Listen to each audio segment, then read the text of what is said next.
Best way of cooking Ugandan Mukene or Ugandan silverfish sauce with Chef Joshua Omusiisisiisi. For the new viewers, don't forget to subscribe on my YouTube channel so that you can get daily recipe update. So today we are going to learn how to cook silverfish sauce or the so-called Mukene.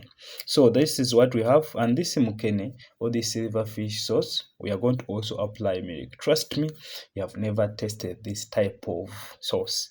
You're going to love it for the matoke lovers. So we are going to get our silverfish or the Mukene. We are going to fry it a little bit. You have to fry it until golden brown, but make sure that don't apply anything in the pan. You fry it in the plain pan until golden brown, because we need it smoky. We need it to get that different taste, and we need it to become somehow crunchy. That's why we smoke it. So after, we are going to slice the onions. I'm going to slice the onions. So after, we are doing some medium plus. That's why we are doing everything you see. So you're going to slice the onions. After slicing the onions, we are going to set the onions aside. So we are going to also slice the tomatoes.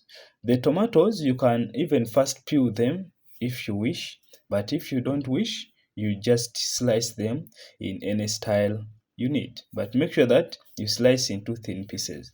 Then after, we are going to chop green pepper. We are going to chop our green pepper.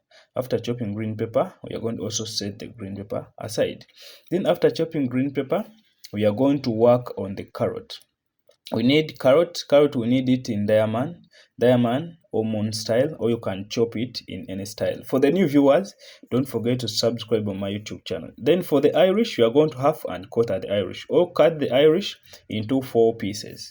Then after, we have the so-called spring onions. We are going to cut the spring onions into small pieces. Then after cutting the spring onions, we are going to also cut the fresh coriander. We are going to also cut the fresh coriander. Yeah, this is fresh coriander. We are going to cut it into small pieces. For the new viewers, don't forget to subscribe on my YouTube channel. If you love garlic, you can also grate garlic and you set it aside.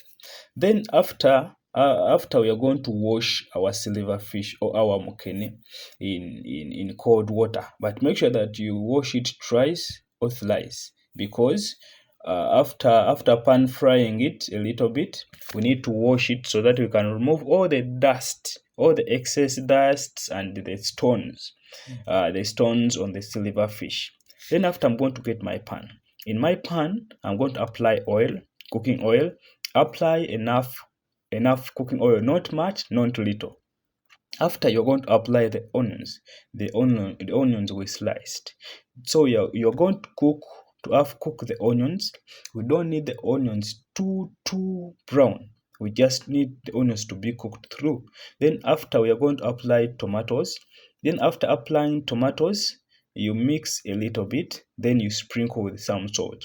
This salt is going to help you to tender the what? To tender the tomatoes. This tip was taught me by my Jaja, Sepuya Rosemary, that if you sprinkle the salt, after sprinkling, you cover, then you leave the tomatoes. After some time, the tomatoes are going to get soft. Then after, you're going to apply the Irish we halved. You're going to apply the Irish we halved. For the new viewers, please don't forget to subscribe on my YouTube channel. So after applying Irish, you're going to apply the silverfish we washed. Apply the silverfish you washed. Then you mix a little bit. Do what I'm doing and take your time. Then after, you're going to apply carrots. We apply carrots for color and taste. Then apply green pepper. Apply green pepper for also taste and color. Then after, you're going to mix a little bit. We are doing silverfish sauce. Then you apply spring onions. After applying spring onions, we are going to also apply. After applying spring onions, we are going to also apply fresh coriander. Yes, we apply spring onions and fresh coriander because you are looking for that different taste. Then after, you're going to apply Reiko. You apply Reiko, then you mix. If you love, you can mix the Reiko aside in some water. Then after applying Reiko, we are going to apply some turmeric. You're going to also apply some turmeric. You can also mix Reiko, turmeric in water. Then you're going to also apply tomato paste. Tomato paste is going to help us to make our sauce somehow thick. So you can mix tomato paste, Reiko, and turmeric in water. Then you apply it here. Then after, put some little water. You put some little water. Make sure that you don't make it too watery. Boil for 5 to 8 minutes. After that time, we are going to give it Omusiisisiisi twist. This is why you are following me here on my YouTube channel. So you're going to apply some milk or cooking cream. You're going to apply some milk or cooking cream. You're going to apply some milk or cooking cream. Boil again for like 3 to 5 minutes. Then you are good to go. You're going to serve. For the new viewers, please don't forget to subscribe on my YouTube channel. Please don't forget to share with each and everyone. For any information, any inquiry, you want to join my WhatsApp channel, please WhatsApp me on that number you see above. This is Chef Joshua Omusiisisiisi. Taste it, feel it, from my kitchen to your kitchen.